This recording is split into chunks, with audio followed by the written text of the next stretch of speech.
think about it, about the knowledge that you leave behind. Like, that's what's driving me. It's like, we're having this conversation. Somebody, some X years later, is going to come across this content, and we don't need to be actors in movies to be captured with our knowledge in this content, right? And that's the amazing part. That's what's inspiring to me, to think that it's still not too late, to pursue something, to share something, even if you have 6 or 7 years of career left, it's not too late, because you could be an advisor on a board later on. Sure. You could be a professor invited, to teach something, in a college or in a university. Your knowledge is valuable. And I don't think it's ever too late, because we just have this amazing digital environment that we live in right now to leave the imprint for future generations.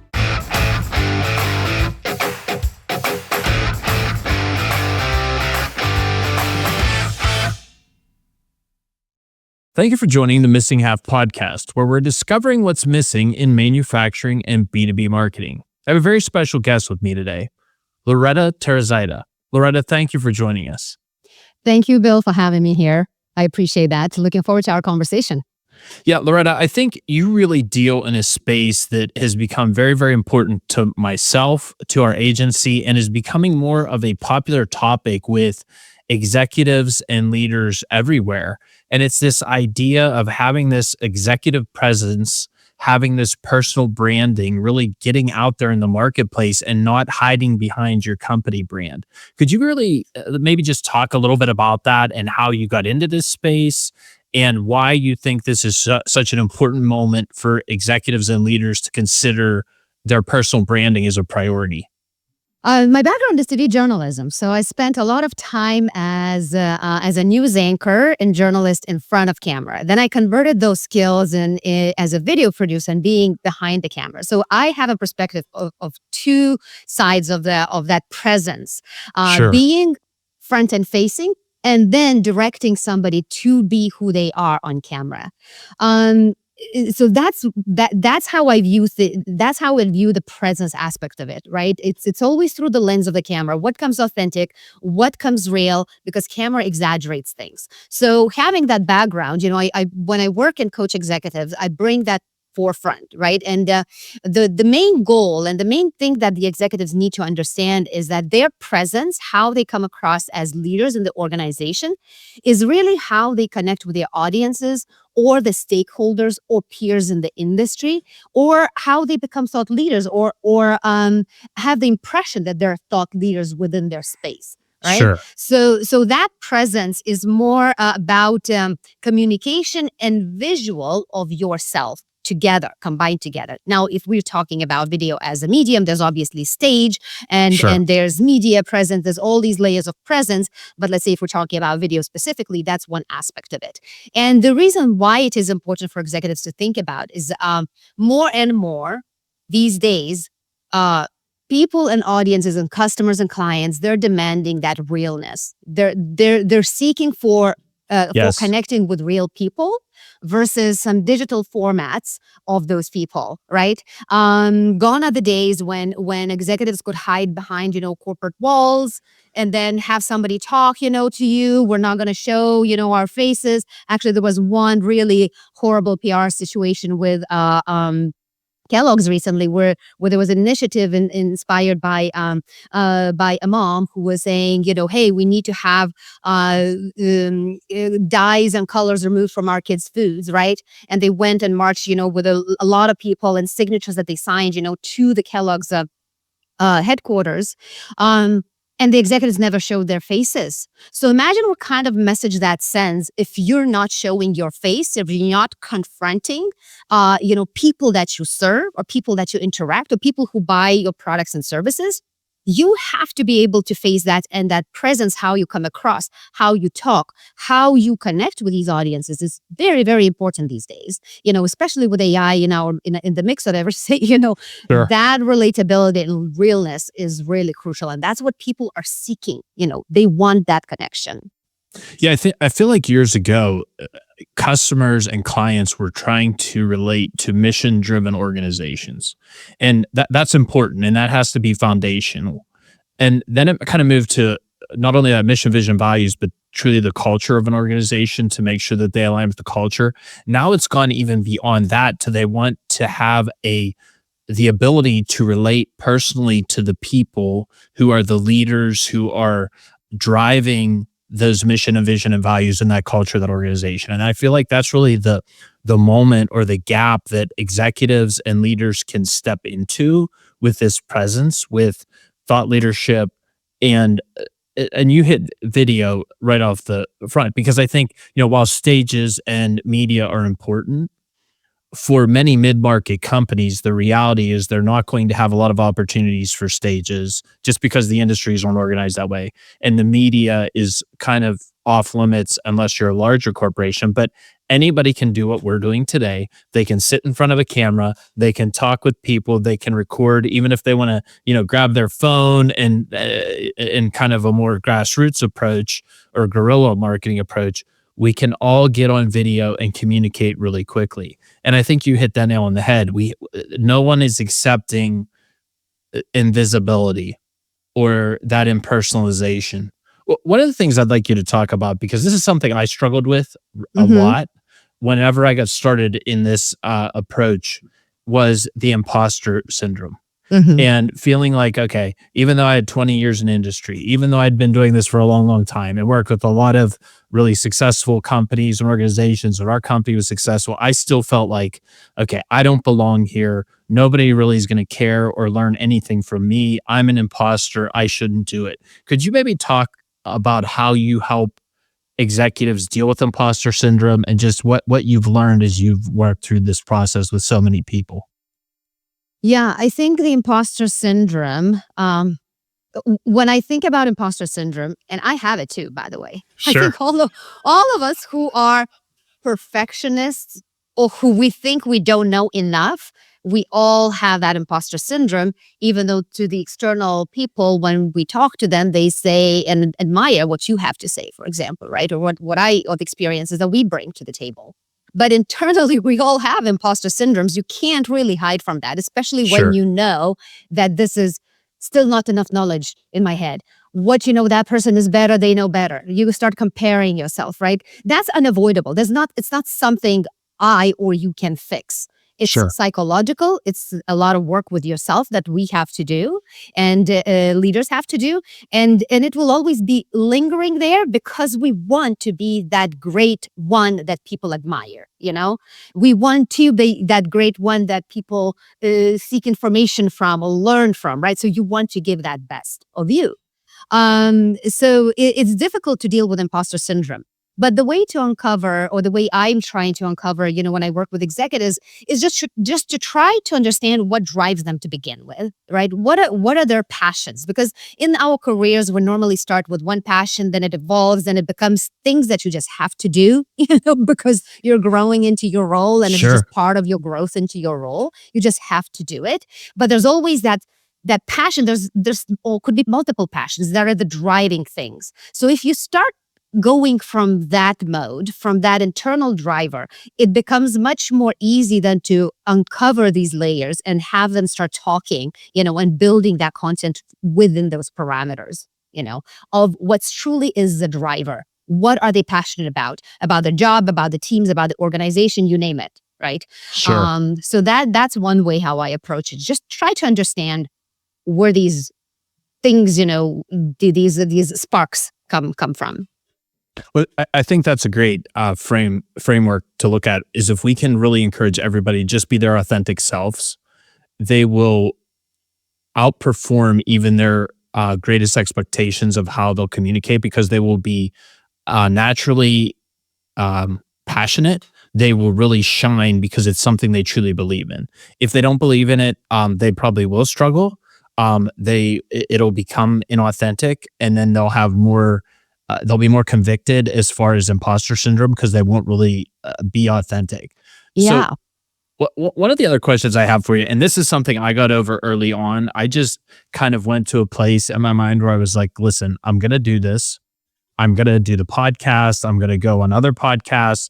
I'm going to do stages. I'm going to go out on social media and share my thoughts, which once again, imposter syndrome. But one of the things I've gotten to, and I want you to comment on this, is I don't even look at our stuff.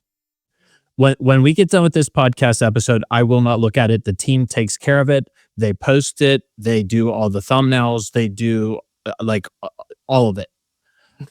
I That's had to your go. coping mechanism. That's right. Yeah, I'm avoidance, right? I repress it all. I get away from it. But I think we have to create some type of barrier, because as if you get into that perfectionist mindset, that type A personality, nothing will ever go live because you'll always want to tweak it, or you'll be like, oh man, I looked really bad in that frame. You know what? I don't care. Like, just Yeah. go. So what have you learned is you've personally gone through that experience, and then you've coached so many others in those experiences of how to get over yourself and just let it fly. And I mean, obviously, like if I'm drinking my coffee and I spill it down my shirt, they'll let me go change my shirt. Like, and we've so far avoided any Gen Z edits, which I guess Uh-huh. a Gen Z edit, I don't fully understand it, but it's where the younger people in the organization find all of the bloopers and flubs that I would have, and then construct it into something that would be completely embarrassing. But we've avoided that so far. But But you shouldn't avoid that, that's right. because that's the fun part. That's gonna generate so many viral hits, among your audience. Because back to what you just said earlier, it's you authentic. It's not everything was perfect. Like you're right now drinking coffee. Who knows? Maybe you will spill it. And my obsession is going to be, you're gonna change your shirt, and I'm gonna be like, is it matching the frame before?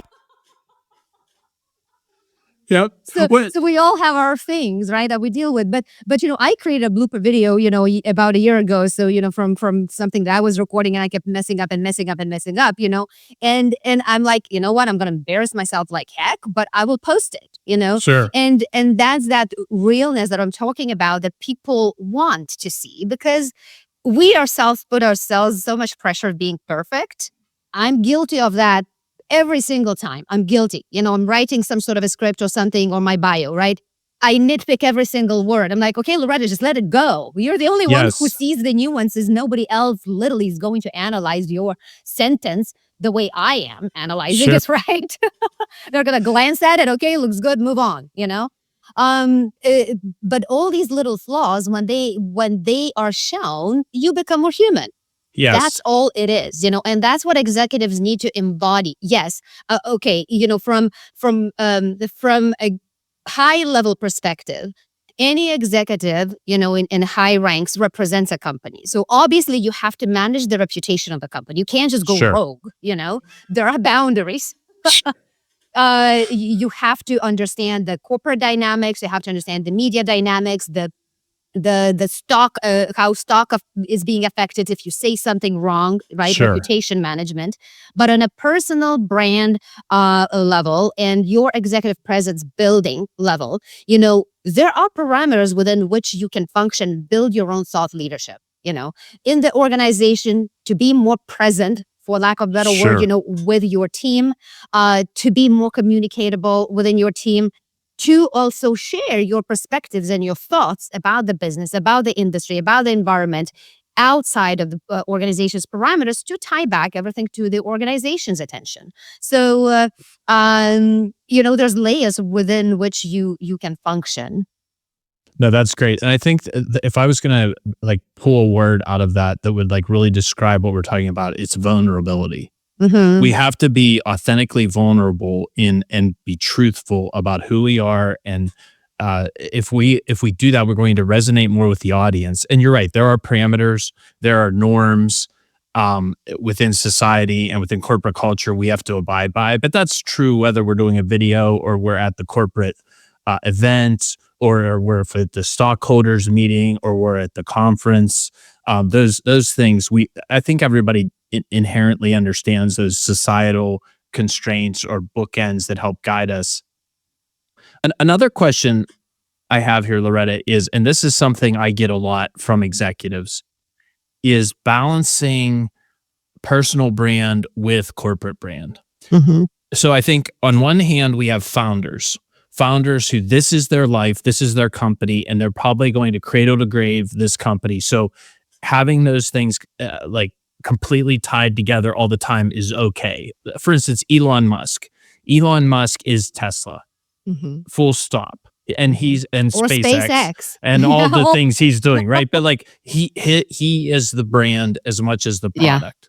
Now, correct. there's another group of people who have to be a little bit more careful because if you aren't a founder and let's say you're an executive for hire, you're going to do 5 to 7 years as a CEO of this company or as executive vice president at this company. And then you're probably going to move on to another company. And they get concerned that if they do too much branding and personal branding simultaneously, they want to kind of walk that line of definitely being loyal and performing for the company they're with, but not so much like pigeonholing themselves that that's who they are so that when they move career. So I'm asking a lot of questions and asking about a lot of I dynamics. understand what you're Yeah. saying, and I'm thinking through every time you kind of introduce a new concept, I'm thinking through what's going on these days in the market in general, right?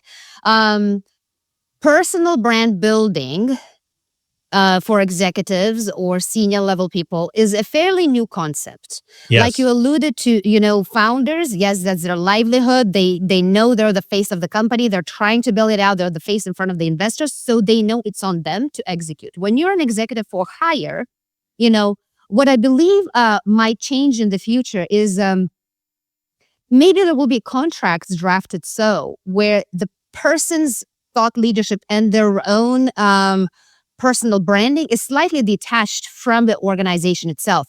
And the Yes. organization may be hiring that person because of their presence, that they bring, because of the following that they have, because of the thoughts and ideas that they shared, because they resonate with whatever that next company needs to, wherever the next company needs to go at, right? So it could be that this is the future where personal brand will be slightly detached from the corporate brand. Right now, yes, if you're for hire, you're sort of representing the company, but I still feel you are in control of your own thought leadership. You are in control. You are a person. You are the one that how to say, you're the one influencing either your peers or either your industry or whoever is going to be looking at you as the next potential CEO, CFO, CIO, whatever C's, CMOs exist out there. Sure. Um, and that is your selling point. Your knowledge, your skills are transferable no matter where you go. Yes. Um, it's more about how do you then fit into that new organization, and how does that organization's culture then match with what you have to say or do or deliver for it? So it's in a way it's a tricky balance to walk, and I can see the executives being how to say cautious about that, because I've gone through similar experiences myself when I worked at SanDisk and at Western Digital as a video producer, but I was eager and I wanted to do more than that. So I thought, okay, well, how do I branch out and build my own thing outside Sure. the organization's walls without feeling guilty that I'm doing that? Sure. It's really difficult, I have to say, because I always have had questions in the back of my mind about, am I interfering with the ethics? Am I interfering with in a way stealing time from this organization's attention and dedicating it towards the initiatives that I'm doing? But as long as you're executing on your primary responsibilities, that should not be an issue. Right now, if let's say the performance suffers because you're doing some other things, that Sure. will become very obvious. But that is for sure one of the things that a lot of people think about, and it's a fine line to walk.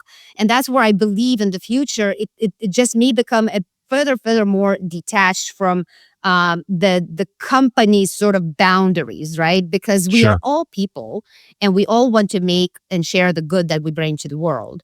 And it just happens so that some companies benefit from that goodness. Absolutely.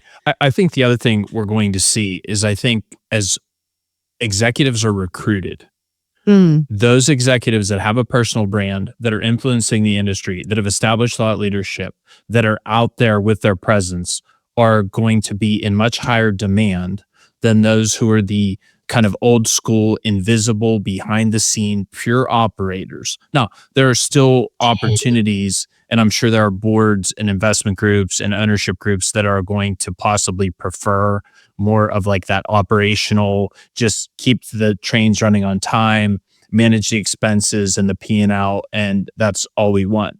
But if you have a high growth company or a company that's aspirational to do a lot of things, to move forward and have impact, you're looking for someone who understands how to personally create that impact and that momentum and drive it forward. So I had a conversation with a CEO the other day.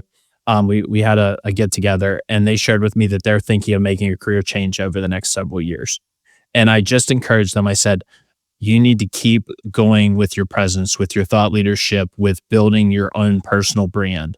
Because I just said, this is my intuition. I don't have any empirical data around this. I just said, listen, if you do this, the probability that you are going to attract larger companies and better opportunities is very high, because their HR team or their search committee or whoever's doing whatever is going to go on LinkedIn, is going to go on YouTube, is going to go on and see these different interactions. And that is going to be more impressive than, oh, I sat in my office 14 hours a day, 7 days a week, and poured over the financial statements, right? Yeah. So that's just something I've been seeing.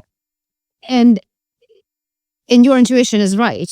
I actually, before our call, I was looking up some data, and I found some data that I had saved a while back where it said, I'm reading off here of my list of Sure. data that I have in Sure. front of me right now. But it says that, 82% of consumers are more likely to trust a company whose CEO is active on social media. 82%. It's a lot, That's a lot. and look what's happening in general. It's not, that many CEOs or any C-level executives that are online present, right? And again, you have to choose your platform carefully, depending which industry you're in. In this case, we're talking Yes. manufacturing, right? B2B. You don't Yes. want to be on TikTok, as a CEO doing some crazy stuff. That's not your platform. That definitely can Yes. damage your reputation, that type of visibility. You have to choose your platform carefully. And I always, because we both are in the same environment, technology and B2B and manufacturing, right? I always advise LinkedIn is, at least for now, still the safest platform to be Yes. present on. And you can start slowly in it. That's where all your connections are. And then the premise of LinkedIn was professional connection and networking, So still the majority of that foundation is still there, even though the algorithm is changing a tiny bit, but the foundation is still there. And in terms of, the timing of when you should start building that authority of yours outside of the corporate walls, it's not at the time necessarily when you think about changing the career, because there has to be enough time for you to build out that authority before you think about changing the Yes. career.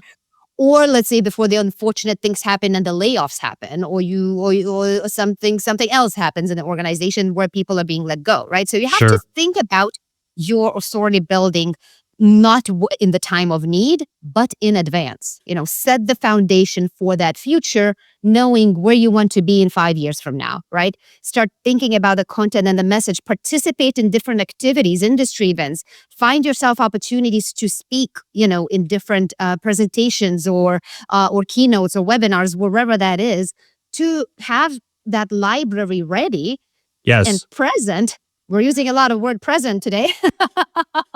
Online, so that when people do seek you, and the recruiters, executive level, the recruiters, HR people, former CEOs who are retiring, looking for a replacement, whatever the story is, they see you there and they understand who you are all about. It kind of cuts 50% off of the interview cycle.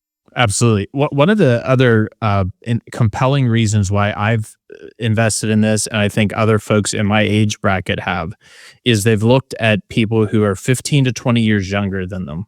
And I did Mm. this, who were grabbing market share, who were grabbing eyeballs in space, who, let's be honest, and I'll just go from my perspective, not judging these folks. When I was 25 years old and just out of college, I didn't know anything. I thought I knew a lot, but I didn't know anything. So whenever you have someone who has 25 years of experience, they're likely going to have, just by time and grade, more experience and have different insight than someone who's brand new. And I was looking at these folks who were just out of college claiming that they knew how to do B2B marketing. They knew how to do all this stuff. They were authorities. They were amazing. It was wonderful. And then I would watch their stuff and I'd be like, wow, that's a lot of that's really naive. It's they don't really understand, and good for them, whatever. I hope it all works out. But then I was like, you know what? I do have something to share. Mm-hmm. I, in my age bracket, there are a number of people who in their careers have the experience that they should be sharing. They Mm-hmm. should be going out there and saying, hey, you there may be something you can learn from the mistakes I've made. And even if it's not that we don't know anymore, but that the fact that we've made more mistakes and learned from them, maybe that's the frame we should use. But I feel like that's an opportunity for mid-career executives to really start to build on that brand. Because if nothing else, even if you have imposter syndrome, even if you lack self-confidence, know that you've screwed up and made more mistakes than a lot of people, and they can learn from those. So that could be like Yeah. like the worst case frame, but then also, hey, I do perform well and do some exciting things and have achieved results. So that's more of the positive look at that.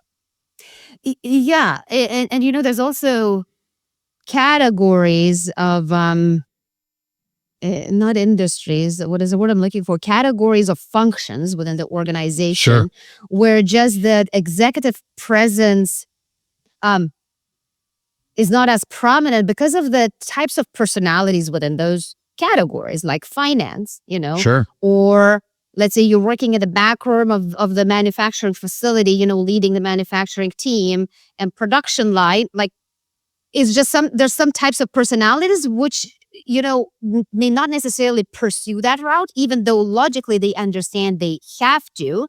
But that's where personality also comes into place, and Sure. your personal characteristics come into place, how you choose your careers. It's much more difficult to open up these types of people because they don't necessarily understand the value, and they don't necessarily understand why they need to do it to begin with. Like, I have a job. Why do I have to worry about my LinkedIn right now? Right? It also a lot of that depends on the type of function you're in. But what I've learned also is if the executive has a slightest like question in their brain, say, am I invisible? Am I visible enough? What is my next path in my career?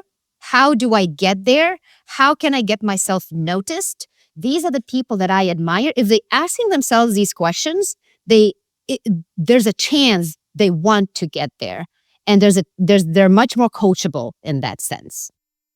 So here's maybe a controversial topic that I think is going to be dealt with in the very near future and in an ongoing basis is, should the corporation include in executive compensation an allowance for personal branding? I mean, so if you get to the very large corporations, Fortune Mm-hmm. 500, they include media training. Yeah, They include a lot of those things. But let's talk about the mid market where yeah. that is not prevalent or common. Do you see a movement towards even the middle market companies providing resources for executives, recognizing that everything they say in this personal branding isn't going to be about the company? Some of it's going to be Mm-hmm. thought leadership, some of it's going to be about Mm-hmm. management, entrepreneurship, their personal journey. What do you Mm-hmm. see happening there? It's an interesting topic because there's very few companies these days that I observed, and correct me if I'm wrong if your perspective is different. I'm happy. I would love to hear that.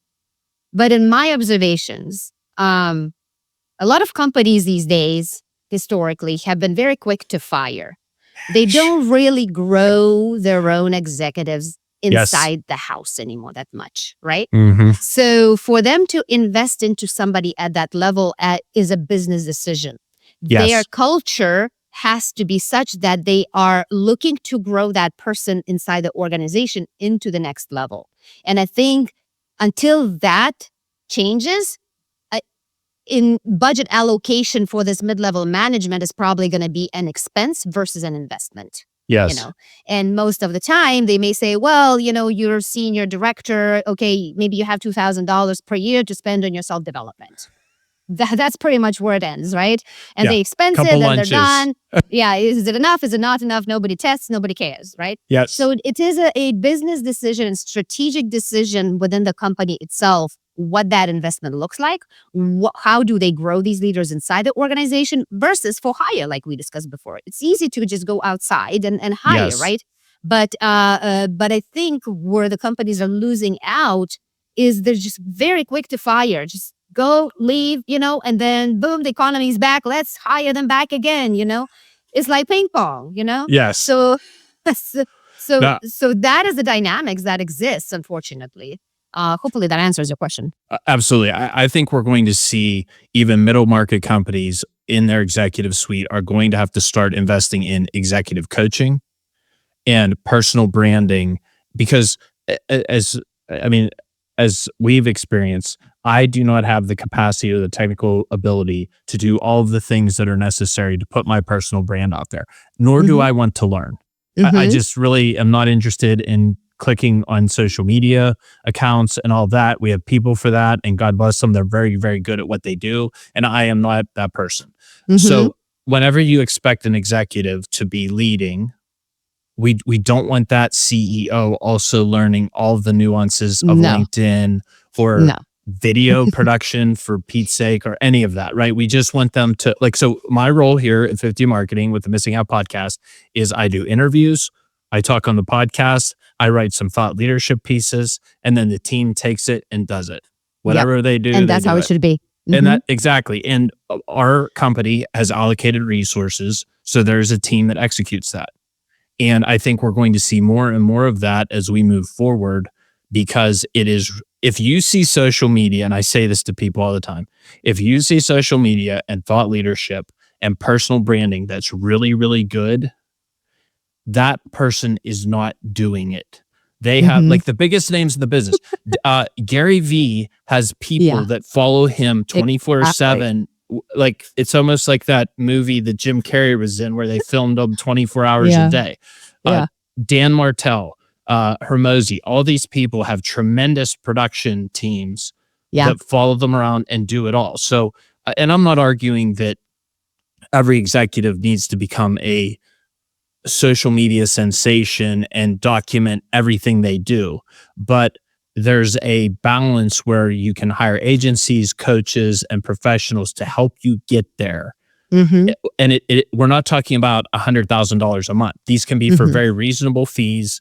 And when you look at what some of these companies are spending on marketing, on trade show booths, like they'll spend $1.5 million on a trade show booth, but they wouldn't allocate $100,000 a year for professional videography, professional social media support, all those things. So I think we're going to see that transition because I would argue, and I was on your website, there's some tremendous facts, which we'll have a link to your website in all the postings about impact on market share that an executive's presence can have online. And I mean, when you talk about market share, that's what's talked about in the boardroom. That's what's talked about on Wall Street. These are big, important numbers that impact stock price. It impacts raises, bonuses, who gets hired, who gets fired, like all those things. So these are the important things, not whether we have some spinny deal that's 3 stories high at the trade show that gets thrown away 5 minutes after the show by the trade show workers. I know. And it ties back to what we discussed several minutes ago, executives for hire and the importance of building your own thought leadership online, right? Let's tie it back to the boardroom, the conversations that are happening in the boardrooms. Well, if you're a C-level executive, for example, and the company is struggling, of course the decision makers are going to look out there. Who is out there that's making it happen, right? Sure.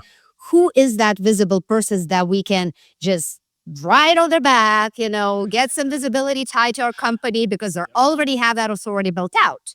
So it definitely it is important, and it is very difficult for people to understand. Again, it's something new. It's something that only celebrities dealt with before. It's something it was only for actors, models, whoever, right? And kind of new generation influencers, the way we understand them, but not for regular people white collar executives or whoever they are, right? It's just that it has to happen slowly in the mind shift, right? But the more people in those roles are doing it, the more the peers see them, the more that openness and adoption of that medium and that type of self promotion, becomes natural, you know, Yes. to participate in. Yeah. So one of the things I'd like to switch gears to, I mean, we've Mhm. talked about personal branding, we talked about thought leadership, we've talked about the state of the industry, the need for it, and hopefully, if someone is listening, they're agreeing with us because or they see some value in what we're talking about. Now let's transition to okay, I'm a believer. I want to get started. Mhm. Maybe we could talk about some practical tips of how if I'm listening to this and I don't have a personal brand, I post on LinkedIn once every 3 months and it's really just sharing a company update. I'm not on videos. I'm not doing it. What are some practical tips that you would recommend for someone to get started in this space? Time is of essence for everybody who's working or who's busy, who's trying to build a business. Time over wherever you spend that time on, right? So it's either you're generating business or you're creating your content. You have to Sure. pick and choose, right? And sometimes we prioritize the content, even though we logically know it helps in the long run, but it always becomes like an afterthought, or I just don't want to deal with it. It's not Sure. important, right? Until it becomes important and until it affects your business at the end. It's like a chicken or the egg. What comes first?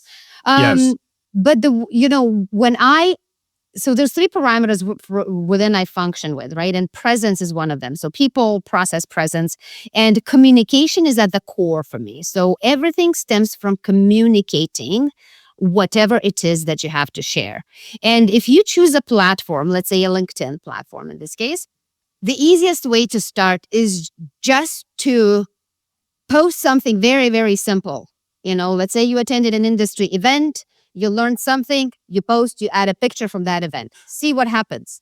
Sure. You had a random thought, you were reading an article and something in that article struck your chord, right? And it resonated deeply with you.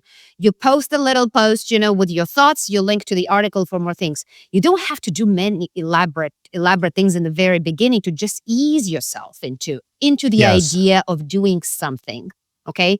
Because even that is already a challenge. It's a huge step for somebody who's never done it before. If let's say you're on LinkedIn, you have other leaders that you're following, they posted something, comment Sure. something, to tie it back to you, to your values or what resonated, right? All of that appears in your network's feed, it starts generating your visibility more and more the more you do. So, or engage on the platform.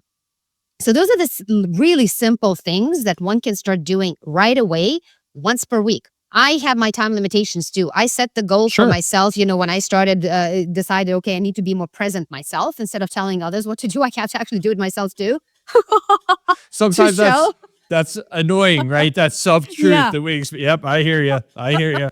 Yeah, even you said you went to my website. I'm like, oh my God, and you went to my website. The people are going to it, and it's not really all of what I do is there, right? So, but it's much more easy to tell somebody what to do than to do it yourself.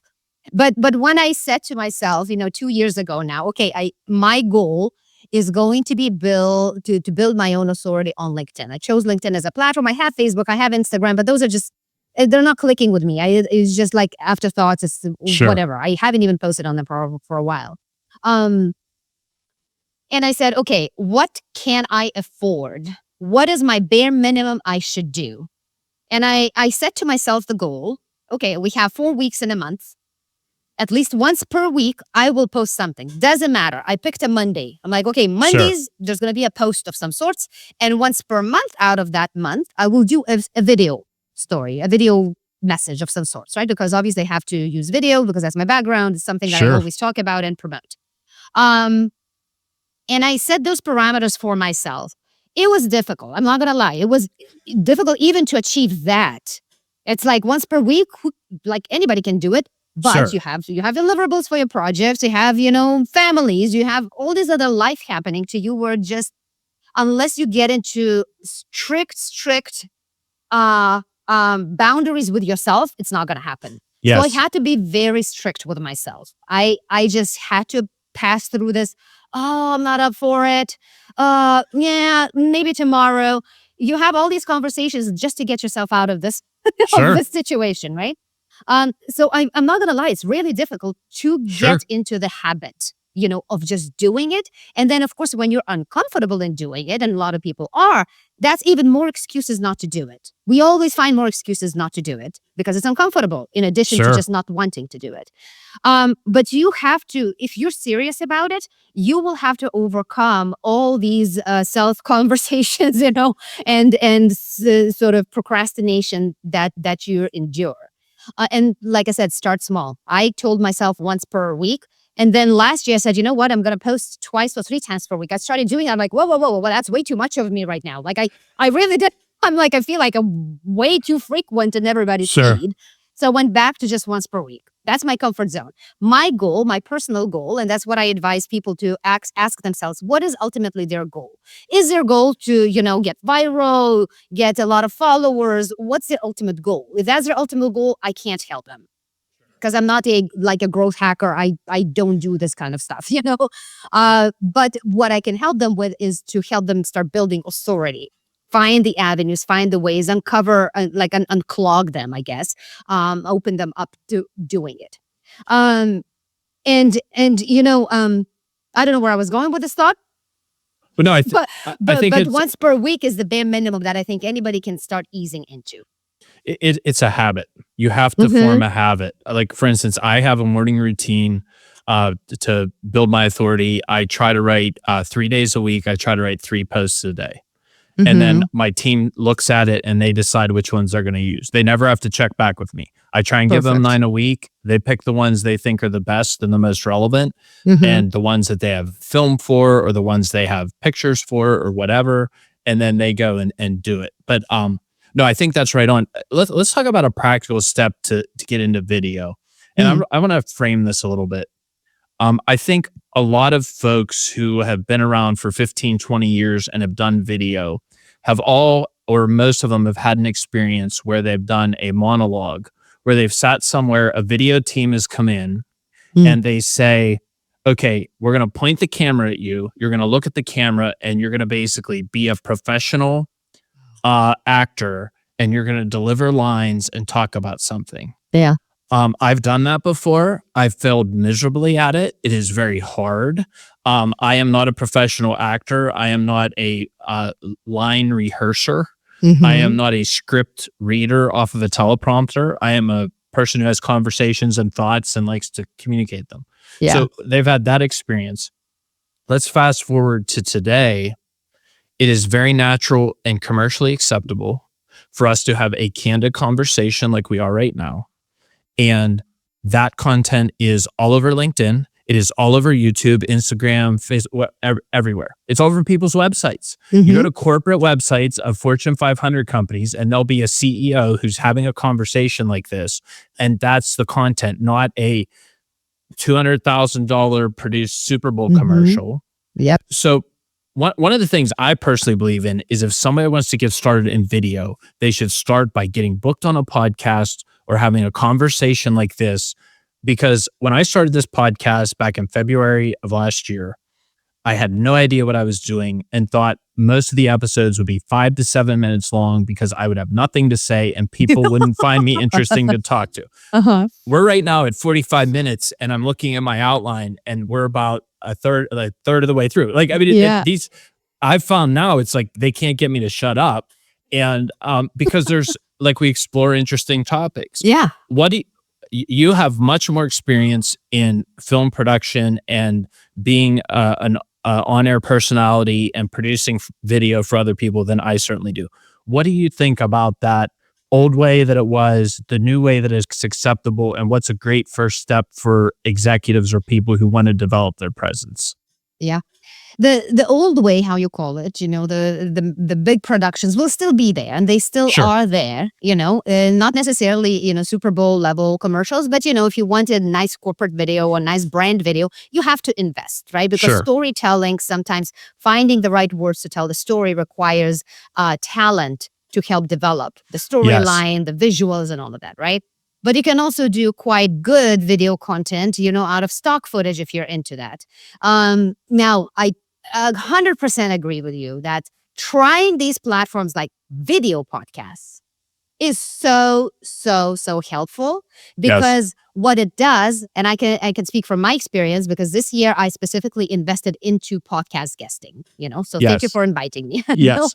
Um, but what I've learned through this year is, the more I talk about different things that I do, communications, marketing, architecting, the function, executive presence, brand presence, you name it, variety of topics, video presence, the clearer I become in my own message, because you practice to deliver the same thing Yes. over and over and over. And it's like, oh, okay, now I don't even need to prepare. I know a high level topic. I know where I'm going with it. And we just talk. And sometimes, you can, the over preparedness sometimes, that's where people get stuck. Let's say you send the questions, right? I was very, very appreciative that you sent the questions. I looked at them. Okay, I know what we're talking about.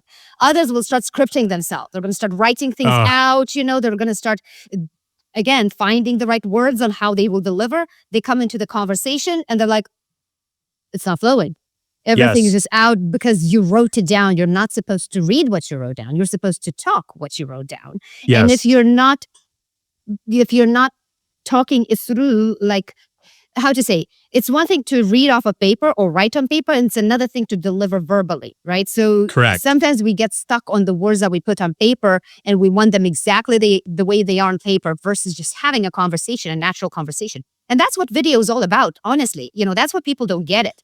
That it's literally just a conversation with whoever's on the other side of the screen. It's not Yes. about this camera lens that's, millions and thousands or hundreds of thousands of people's looking at us. No, I'm talking to Bill right now. Bill is talking with Loreta. That's Yes. it. That's all there is. We are at the bar, we are at the restaurant, or we are in a virtual environment. We're talking with each other. And Yes. that's the biggest thing and misconception people get. They think that the moment there's a camera, it's something big is happening, but it's not. We ran an experiment with one of our manufacturing clients. We have a concept we called content create session, where we go in with our podcast rigs and our regular rigs, and we started to do interviews with their people. And we first started with just okay, look at the camera and talk about this. Oh, it was rough and ugly and terrible, and the people were Yeah. uncomfortable. So then we said, okay, time out, everybody. I was there for the experiment and our crew. I said, let's sit me down beside him.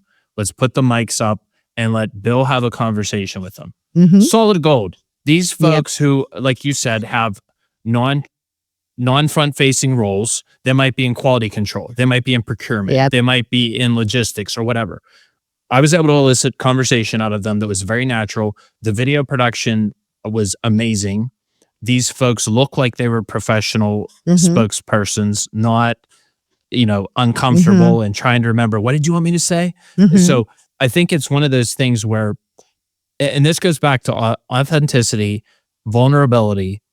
If we're willing to have these conversations in these informal environments or these more candid environments, one, we're going to get practice. It's going to help us to get started. And I think, like you said, it helps us clarify what we're talking about. And it also will, it's like anything else, you build muscle memory. Mm-hmm. First podcast I did was 12 minutes long because I had no idea what I was doing. And I started into it, and it was a good conversation, and I was well prepped for it. Like, I believe in preparation. I like the lists. I like to kind of know where we're going. Yes, it's important. But the 12 minutes, I was like, yep, that's what we got. Thanks for joining. And the funny thing is that guest has, I know him well, and we've done a lot of business together over the years. We get together for like offsites, and we'll talk for 4 or 5 hours. So Yeah. I do need to have him back and I run was it going back. I was going to suggest, do an experiment with yourself right now. Revisit those guests from a year ago that you started, Yes. or whenever you started, and have new conversations with them and see what you can extrapolate, because now you have that muscle memory built in. Now Yes. that you don't have to stress too much. You just pull Just go. you just pull the answers of whatever is interesting to you will be interesting to your audience, because you know your audience. And you're completely right. People, it's two different ways on delivering the message via camera. You can either have a producer or director ask you questions, or interviewer, right? So it's a conversation where the interviewer is sitting next to the camera, and the person's answering the question to the person asking the question. And then there's direct to camera message delivery. So both are important, but their applications are and use cases are different, right? So let's say if I wanted to, which I will do, every year I try to record a video for holidays, right? Like, Sure. happy holidays, blah, blah, blah. That was my life. Maybe this year I'll make it shorter. So for me, it's important that I look into the camera because I'm the only one Sure. here.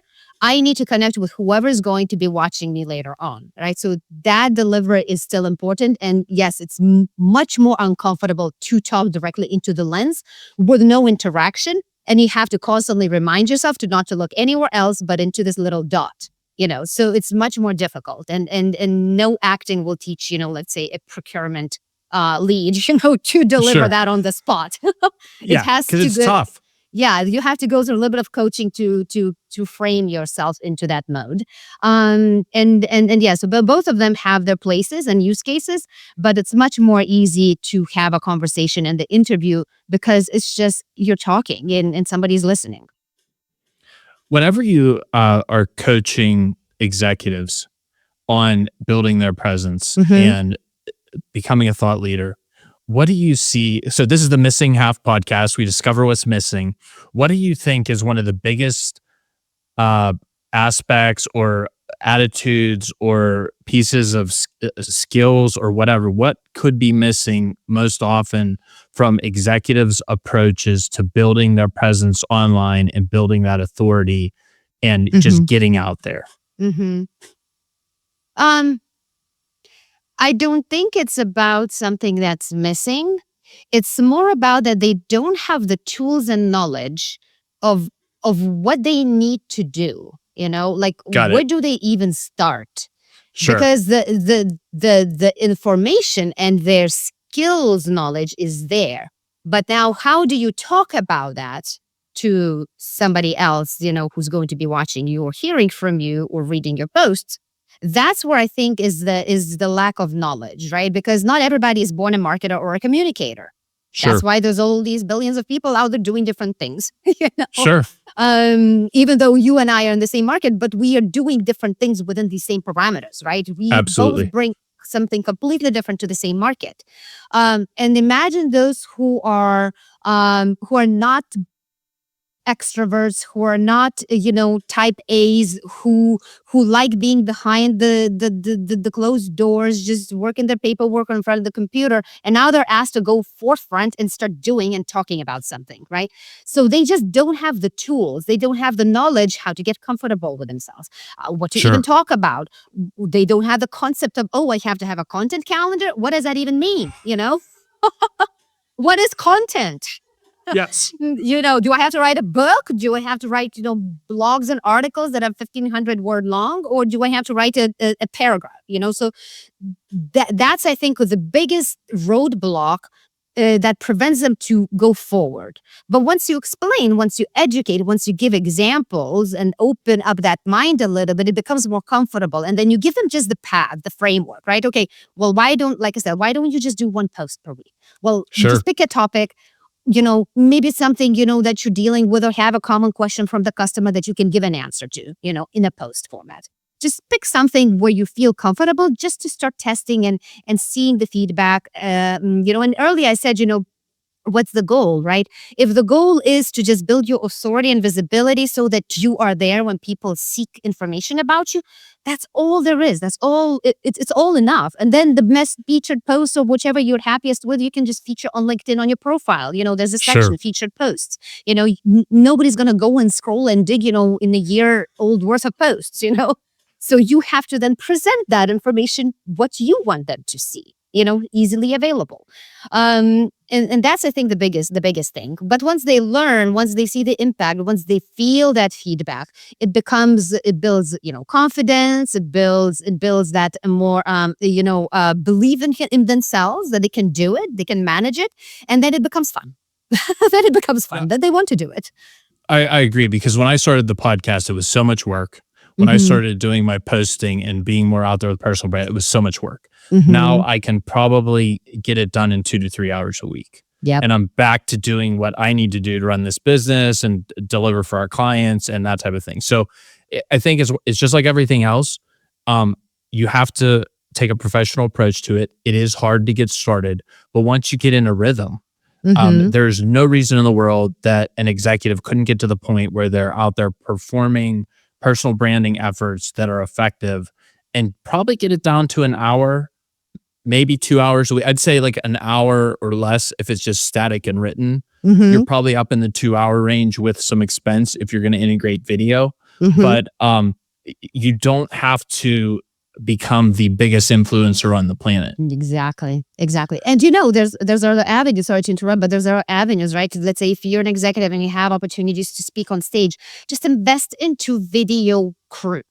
Just have them Yes. come in, record you, because that's gold. You can Yes. transcribe it. It can become an article. It could become like 10 posts for you, on LinkedIn alone. Out of that one engagement that you prepared hours and hours for, you can get Yes. multiple pieces of content out of that. This is how you're using your podcast, right? You Sure. dissect them, you promote them. This is how I do it as well. Okay, we've talked for about an hour and we know that we have snippets that we can promote this podcast with to build Yes. your authority, my own authority, right? Through the knowledge that we bring to the table. Yeah, absolutely. This podcast will turn into LinkedIn posts. It'll turn into shorts. It'll turn into reels. It'll turn Exactly. into 2 and 3 minute topical videos. Mm-hmm. So yeah, it's just the gift that keeps on giving. Mm-hmm. One of the other things I want to talk about, and you've mentioned it or referred to it a couple of times, I think it's very important that we very specifically talk about it, is the target market. Mm. Like for instance, my personal brand, I am not trying to be Mr. Beast or Mm-hmm. some global phenomenon. Correct. Mm-hmm. I would like to establish authority within my ideal client profile, Mm-hmm. in my space of peers, which is executives and marketing leaders in manufacturing and B2B companies. That's Mm-hmm. who I want to resonate with. I don't care, and I know I never will be a household name, Mm-hmm. and I don't want to be. Mm-hmm. So, is it also something we need to really make sure of when we start, as a practical tip, is to set the proper expectation and understand who the target market is in that goal setting area to make sure we dial in what we're doing? Yeah, I'm thinking through because I think there's different layers of how we define the market. Let's say we as service providers, we pick a market niche what we want to be authority Sure. in, right?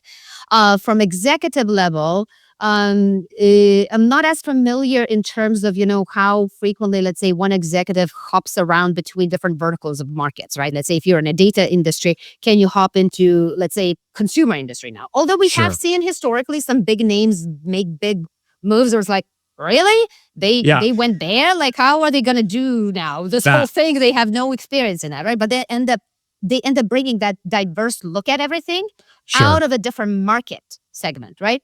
So when you're building as an executive within executive parameters, not service provider parameters, but within executive parameters, when you're building your authority online, um, that's currently my personal opinion. I have no data to prove it if it's right or wrong. But I believe that your thoughts and your values through what you share will play a big role. And it doesn't matter which vertical market or target audience you're talking to. It's Sure. who you are as a leader, industry leader, perceived industry leader within with your content, right? Sure. Um, I'm trying to think through as I'm talking and thinking at the same time. Is it really important? Um, I don't have a clear answer. That's why I think I'm struggling. I don't have a clear answer to your question. One of the things we have to differentiate, and I think this is great because you're working it out as we're talking, as service providers and consultants and leaders in a space where we've chosen a niche, we can really double down on our ideal client profile. Mm-hmm. If you're an executive at a large company, you have much more responsibility to diverse stakeholders. So Mm-hmm. you have not only your clients, but you have your suppliers, you have your current employees, your employees you're trying to recruit. There's a lot of diverse um, stakeholder responsibility. So there needs to be some uh, foundational, broad Yeah. content. But then there also needs to be, like you said, if you're in consumer products or if you're in data or tech, you need to also show that you have proficiency and authority in that space. Because I Yeah. think what you said before is that's the exception, not the rule. You don't Mhm. have a CEO of a car manufacturing company who then takes over a data company or a Yeah. tech company, unless they're Elon. He does everything. But like most people kind of stay in one swim lane an industry for a long, long time. Yeah. Yeah, and that's why I was struggling with that answer. When you asked me, I'm like, it does it influence, does it not influence? What that you refer to, what is that foundation that doesn't quite change? And that's why I Sure. was leaning towards value system, right? You as an executive, what are Yes. values that are driving you that either resonate with a particular company or they that do not resonate with a particular company? But no doubt industry knowledge is important. But when you're thinking and going back to the content strategy, when you're thinking about building your own authority, I think it's a matter of choice what you want to lead with, right? Are Sure. you leading with ideas that are more inspirational of you as a leader, or are you leading with your industry knowledge content? Or it could be the mix of both, right? Sometimes, for example, you mentioned Gary Vee, Sure. uh, is he's purely inspirational to me, right? All his content is just entrepreneur, you do it. Just don't wait until you're 36. Try everything right now. If somebody's telling you you shouldn't be doing that, don't listen to them, right? Like that drive that is just so inspiring to somebody young who's looking to do something different and just want to get at it.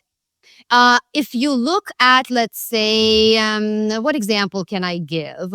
Um, Actually, a lot of high level, company leaders like even Microsoft or current Apple or even Elon Musk and Virgin Atlantic, right? Richard Branson.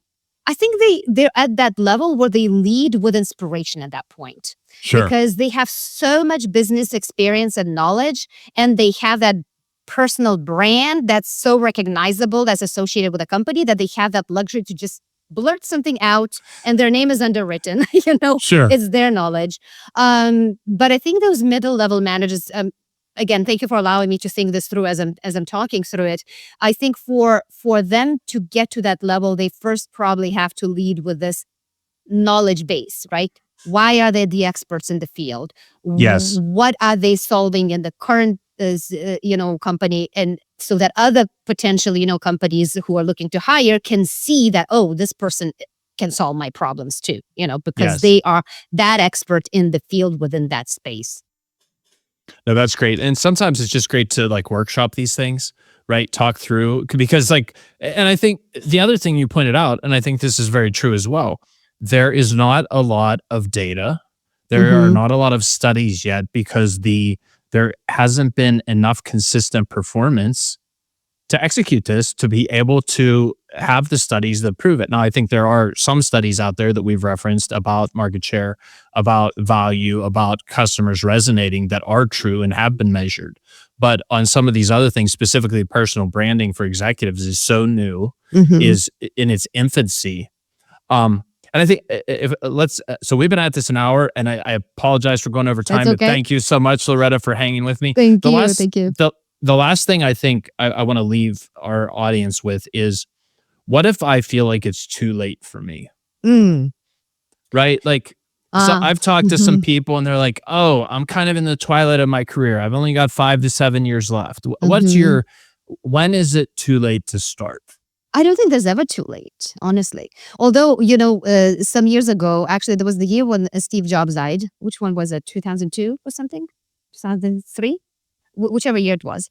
Sure. That year, I was like, oh my God, this massive person, with the brains are gone pretty much, right? Sure. And the idea sparked in my brain thinking, I want to create video content and interview people in early stages of their career to understand their struggles as they're building the company. But life happened. I didn't pursue it. I started, but then I got a corporate job. Then I went into corporate. Life happened, right? And now look at everything video content based, all these podcasts, all these video interviews. I'm thinking to myself, dang it, I should have done it then. I should That's have right. done it then. But there's always time when your knowledge and expertise is needed. It will always Yes. be found by somebody in that time capsule. Think about it, about the knowledge that you leave behind. Like, that's what's driving me. It's like we're having this conversation. Somebody, some X years later, is going to come across this content, and we don't need to be actors in movies to be captured with our knowledge in this Yes. content, right? That's the amazing part. That's what's inspiring to me, to think that it's still not too late, to pursue something, to share something, even if you have 6 or 7 years of career left, it's not too late, because you could be an advisor on a board later on. You Sure. could be a professor invited, to teach something, in a college or in a university. Your knowledge is valuable. And I don't think it's ever too late, because we just have this amazing digital environment that we live in right now Yes. to leave the imprint for future generations. It's just crazy when you think about it.